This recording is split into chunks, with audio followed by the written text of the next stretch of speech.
Class 11th student बेटा, अब बात करते हैं elastic collision in one dimension की। तो फिगर को समझा दे तो फिर थ्योरी आपको समझ में आने लगेगी। एक ऑब्जेक्ट ए है, दूसरी ऑब्जेक्ट बी है और इसका मास m1 है और दूसरे का मास m2 है। अब ये जो है u1 वेलोसिटी से मूव कर रही है, u2 वेलोसिटी से मूव कर रही है। अब ये कंसीडर किया गया कि इसकी वेलोसिटी ज़्यादा है, इसकी वेलोसिटी कम है। अगर ऐसी कंडीशन है, सब वन डायमेंशन का मोशन है और स्ट्रेट लाइन को फॉलो कर रहा है, तो ये आगे जाके इससे टकरा जाएगा। जब टकराएगा तो जब कोलिजन होगा, टक्कर होगी, तो क्या होगा कि ये दोनों एक साथ कुछ इस पोजीशन में लाई करेंगे। उसके बाद ये अपनी वेलोसिटी पूरी इसमें ट्रांसफ़र कर देगा और जब ये इस पर पूरा ट्रांसफ़र कर देगा, कोलिजन होने के बाद इसकी वेलोसिटी कम हो जाएगी और इसकी वेलोसिटी ज़्यादा हो जाएगी। तो लिखा आपने before collision, during collision and after collision. तो elastic collision in one dimension की बात थी।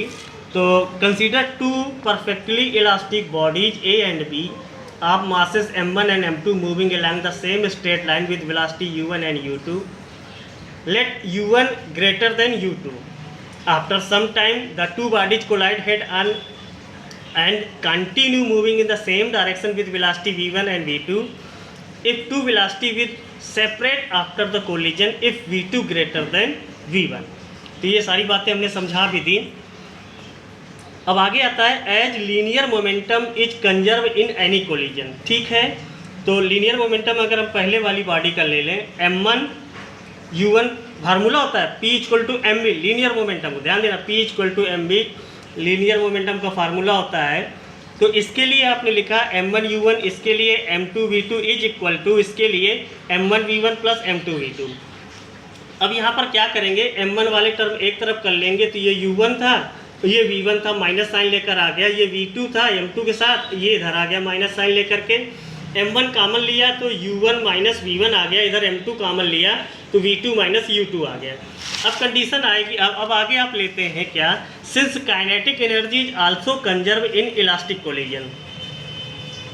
तो फर्स्ट पार्टिकल के लिए half m1 v1 square plus half m2 v2 square, इसके लिए half m1 v1 square plus half m2 v2 square. अब देखिए हाफ हाफ हाफ कैंसिल हो गया, कट जाएगा। अब क्या करेंगे, इस पे भी m1 वाले टर्म एक तरफ कर लेंगे। जब एक तरफ करेंगे तो आपके पास आ जाएगी, कॉमन ले लेंगे m1, तो u1 square minus v1 square, यहाँ m2 आ जाएगा v2 square minus c2 square. अब ये है क्या, a plus b into a minus b का, ये जब स्क्वायर में तो इसको हम a plus b a minus b में लिख सकते हैं। तो m1 कॉमन लिया, u1 plus v1, v1 minus u1, वही काम यहाँ कर लिया और इसको जो है इक्वेशन थर्ड बना ली।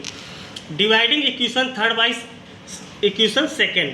तो सेकेंड में आपके पास वैल्यू आई थी m1 u1 माइनस v1, इन सबको क्या करेंगे, इस थर्ड के साथ डिवाइड कर देंगे। तो सबसे पहले वाले थर्ड ले लिया, फिर नीचे जो है सेकेंड को लिख लिया। ये कैंसिल हो गया, ये कैंसिल हो गया, ये कैंसिल हो गया और ये कैंसिल हो गया। जो आपके पास वैल्यू बची u1 plus v1 equal to ये आ गई और u1 minus u2 equal to v2 minus v1 equation 4 आ गई। तो यहाँ तक तो इक्वेशन 4 जनरेट हो गई, कोई प्रॉब्लम नहीं। Velocity of the bodies after the collision from equation 4 में ही u1 minus u2 equal to v2 minus v1, तो v2 equal to u1 minus u2 plus v1। देखो अब क्या करना है कि आपको v1 v2 अलग अलग कैलकुलेट करना है। कैलकुलेट करने के लिए क्या करेंगे, putting this value of v2 in equation first we get. तो इक्वेशन जो फर्स्ट थी आपके पास m1 u1 plus m2 u2 equal to m1 v1 plus m2 v2। अब क्या करेंगे, m1 u1 plus m2 u2 ऐसे ही रखेंगे, m1 v1 plus m2 v2 की जगह आप क्या करेंगे, इस वैल्यू को रिप्लेस कर देंगे। यहाँ पर v2 की जगह ये वैल्यू डाल देंगे और उसका मल्टीप्लाई कर देंगे। जब मल्टीप्लाई करेंगे m2 u1 माइनस ये minus m2 u2 plus m2 v1, तो ये u1 हो गया, ये v1 हो गया, ये u2 हो गया। अब जो चीज़ें देखो, अब जो चीज़ें u1 वाली थी एक तरफ कर लेंगे, तो m1 u1 minus m2 u1 इस वाले टर्म को यहाँ ले आए, प्लस ये m2 u2 था ही plus m2 u2 equal to m1 v1 plus m2 v1। अब इन सारे टर्म को एक तरफ कर लेंगे और v1 को u1 को कॉमन ले लिया तो m1 माइनस m2 प्लस, अब ये वैल्यू m2 u2 ऐड होकर के 2m2 u2 हो गई। यहाँ से v1 कॉमन ले लिया तो m1 प्लस m2 आ गया। तो v1 आपने निकाल लिया m1 माइनस m2 अपान m1 plus m2 u1 plus 2m2 2m2 u2 m1 plus m2। तो यहाँ से v1 आपका निकल आया m1 माइनस m2 अपान m1 plus m2 u1 plus 2m2 m1 plus m2 u2।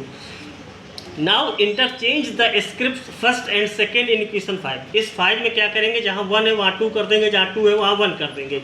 तो जो अभी तक v1 निकल रहा था वो क्या निकल आएगा, v2 की वैल्यू आ जाएगी। तो v2 इक्वल टू, देखो m1 था m2 कर दिया, 2 था तो 1 कर दिया, ऐसे सारी वैल्यू चेंज कर देंगे। m2 minus m1 upon m1 plus m2 u2 plus 2 m1 plus m2 u1। Equation 5 and 6 gives the final velocities of the collide bodies in term of their initial velocity. कोई भी term ना समझ में आया हो तो बेटा पूछ लेना, दिमाग में बिल्कुल चीज़ें क्लियर होनी चाहिए।